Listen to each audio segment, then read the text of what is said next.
السلام عليكم. اللي كانوا شافوا الحلقة بتاعتي يا جماعة، اللي هي بتاعت ما تضغطوش على الأطفال، خلي بالكم في زي ما في عقوق الآباء والأبناء، يعني عقوق الآباء والأم، في عقوق الأبناء برضو.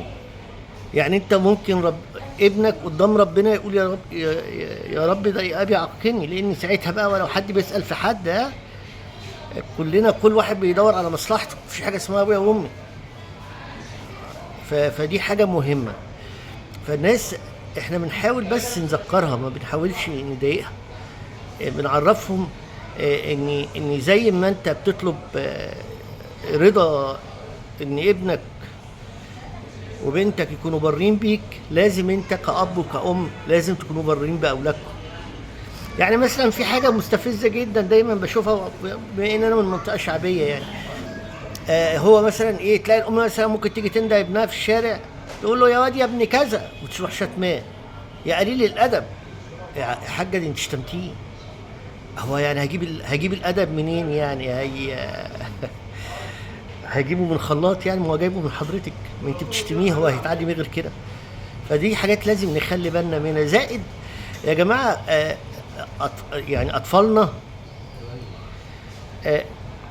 كل طفل ليه دماغ.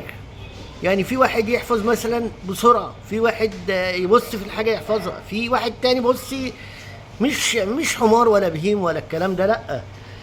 يعني في واحد تاني مثلا مخه جزمه قديمه، جزمه قديمه مخه جبنه قديمه. يعني فهيعمل ايه هو يا عيني كده؟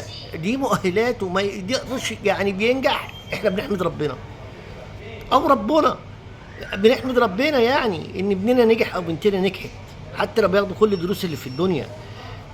فده اللي انا اقصد اقوله عشان الناس تبقى فاهمه. ما بنضغط حتى في الحجاب وفي الاسلام، ربنا سبحانه وتعالى انك لا تهدي من احببت، صح؟ انك لا تهدي من احببت. ممكن انت تكون شيخ في الجامع وبنتك عاديه، بنت عاديه جدا، لابسه الحجاب اللي في الرقبه ده بس، مش خمار ولا بتلبس بنطلون وعليه حاجات واسعه يعني كده يعني. فالناس ما تطلبش من حد يكون ضعيف في شيء، تطلب منه الكمال لله وحده. انا كأب وزوجتي مثلا بنتمنى ان ابننا يبقى احسن او بنتنا يبقى احسن مننا مليون مره، بس احنا بنعمل اللي علينا كأب وكأم. لكن ساعات يعني زي الحجاب، انت حضرتك عليك تبلغ بنتك وتبلغ مثلا مراتك اتحجبوا، وتقعد تقول قال الله وقال الرسول وتشرح لهم ليه وبتاع. هم مش عايزين، خلاص انك لا تهدي من احببت. هتعمل ايه؟ هتمدهم؟ مش هيلبسوه عندك واول ما هينزلوا هيحطوه في الشنطه. في بنات كتير بشوفها كتير بتعمل كده، بما ان انا بشتغل في كارير المطاعم.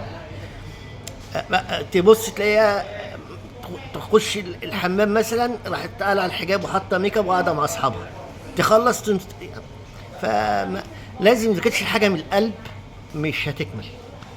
مع السلامه.